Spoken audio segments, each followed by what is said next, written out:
Most federal executives agree that COVID-19 was the largest and fastest behavioral change in history. The impact on the workplace and the workforce was unprecedented. And federal agencies demonstrated an incredible agility in shifting to a virtual model and responding to the pandemic. The challenge now is to identify which practices to keep and how to do so. We take a look at the path forward in Trend 4, Anywhere, Everywhere. And I'm joined by Kristen Vaughn, who leads Human Capital Consulting for Accenture Federal Services. Welcome, Kristen. Thanks for joining me today. To begin, how would you describe the federal government's workforce response to COVID-19? Sure. Hi, Chris. I'd say they acted really flexibly and dynamically. They had to put a solution in place very, very quickly within a number of days and hours, and they're able to do that and then scale appropriately. So I'd say their reaction was very spot on and catered to the needs of their employees. We frame the go-forward challenge as shifting to this bring-your-own-environment mindset, which is an evolution of the bring-your-own-device mindset.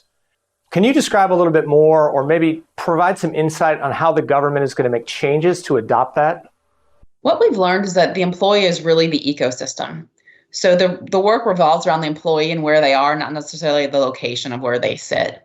So the bring your own environment revolves all around the employee, and it has to do with employee experience, collaboration, security, technical capability. So all those things need to be met and customized for each individual employee. And everyone's going to look different. So someone might work from home. Someone else might be going to the office a few days a week. They might be working together certain days, and other days they're separated. So how do we provide those best solutions to everyone is going to be a real challenge going forward.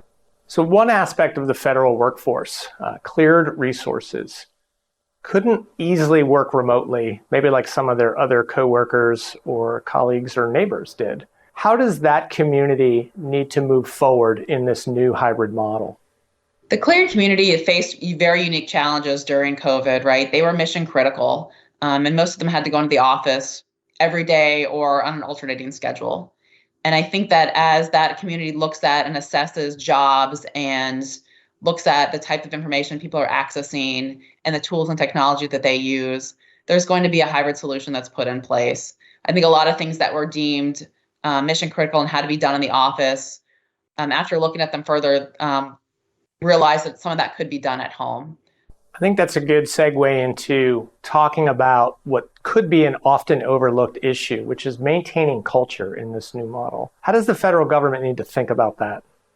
Culture is really hard to put your finger on, right? It's something that it's there, it's seen and unseen, and it has different values. I think in order to make culture work within this new workforce and the new workspace, it has to be purposeful and meaningful. So encouraging forced interactions where necessarily, before you might have someone go to lunch or get coffee with a colleague and kind of have a discussion, that doesn't happen as much anymore, right? So how do we create those intentional interactions? And we have to plan ahead, right? We have to set up things that make those interactions important and meaningful to employees. The shift to this new hybrid working model, work in the office, work remote, coupled with the government's adoption of emerging tech like automation and applied intelligence and machine learning, that's creating a need to redefine job descriptions. How do federal executives need to think about that?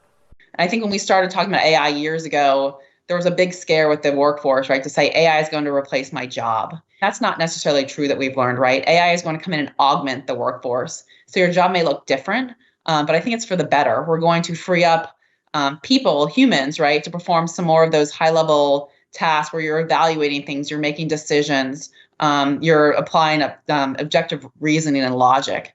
And we're looking at some of the other tasks where AI can come in and augment so they can perform things quicker and faster and help those employees together.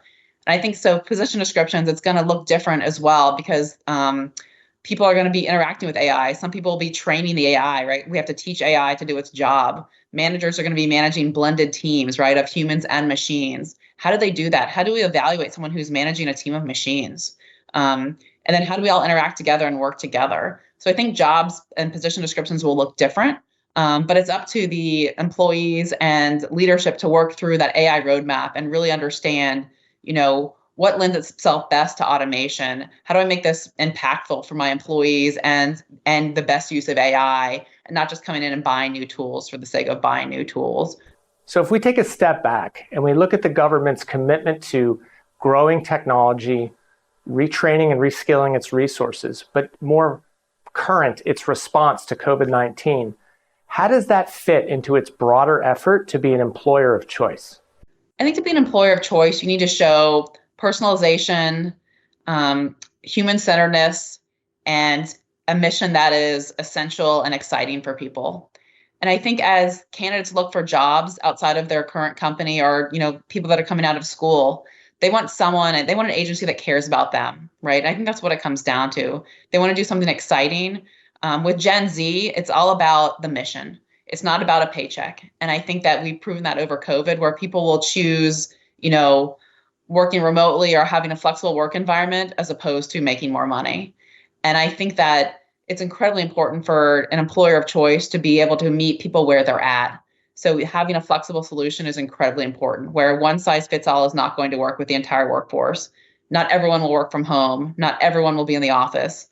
Not everyone needs access to the same technologies and tools.